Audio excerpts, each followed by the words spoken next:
ఇర్మియా గ్రంథం 10వ అధ్యాయం 14వ అధ్యాయం 14:10 చదువు మాట చదువు.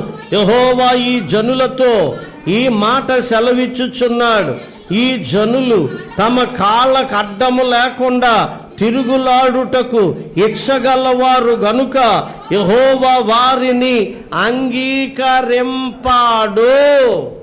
ఏం రాశాడండి? ఏం రాశాడు? యెహోవా ఈ జనులతో ఈ మాట సెలవిచ్చుచున్నాడు. ఈ జనులు, ఏ జనులు? ఇక్కడ కూర్చున్న మీరే ఈ జనులు, ఈ విశ్వాసులు. అర్థమైందా?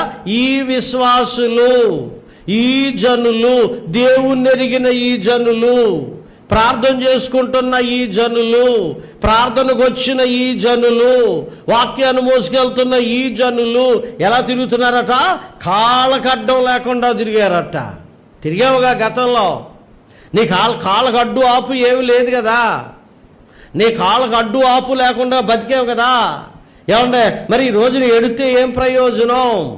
ఈ రోజును గుక్కబెట్టి ఎడితే ఏం ప్రయోజనం? ఒకసారి వెనక్కి తిరిగి చూసుకో, ఒక్కసారి ఫ్లాష్ బ్యాక్ వెళ్ళి చూడు. నువ్వు ఎలా బతికావో, నువ్వు ఎలా జీవించావో, నువ్వు ఎలా నడిచావో నీకు తెలుస్తుంది. ఏం ఎరగని వాళ్ళగా వచ్చి కూర్చున్నాం మళ్ళా మనం.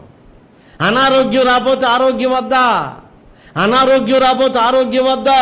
ప్రభు చెప్పాడు, నువ్వెంత ప్రార్థన చేసినా నేను వినను అన్నాడు. చూద్దాం రండి. సామెతల గ్రంథకర్త సొలొమోను గారు చెప్పాడు. దయచేసి ఈ మాట చదువుదాం మనం. రండి, 1వ అధ్యాయానికి రండి. 1వ అధ్యాయము సామెతల గ్రంథం 1వ అధ్యాయం 28 27 చివరి మాట చూడండి. మీకు కష్టమును దుఃఖమును ప్రాప్తించున్నప్పుడు నేను అపహాస్యము చేస్తాను. 28 అప్పుడు వారు నన్ను గూర్చి మర్రపెట్టుదురు గాని నేను ప్రత్యుత్తరం ఇయ్యకుందును. నన్ను శ్రద్ధగా వెతికెదురు గాని వారికి నేను,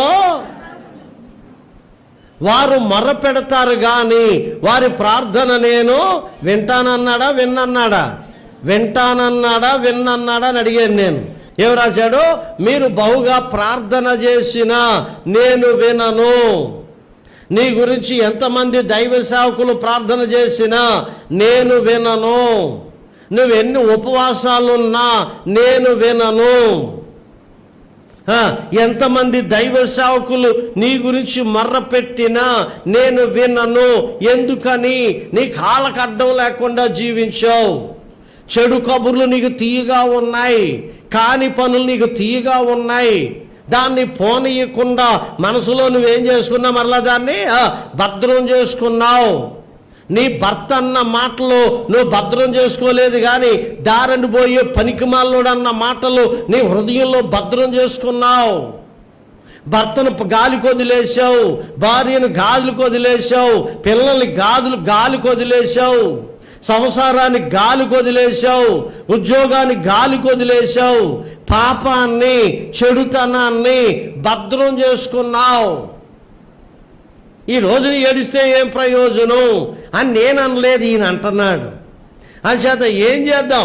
ఇప్పుడైనా యేసయ్యా నా తప్పును వదిలేస్తానయ్యా, నా నేరాలను వదిలేస్తానయ్యా, నా ఘోరాన్ని వదిలేస్తానయ్యా, నాకు ఆరోగ్యం దయచేయనాయనా, నా బలహీనత నుండి విడుదల దయచేయనాయనా అని ప్రార్థన చేసుకో.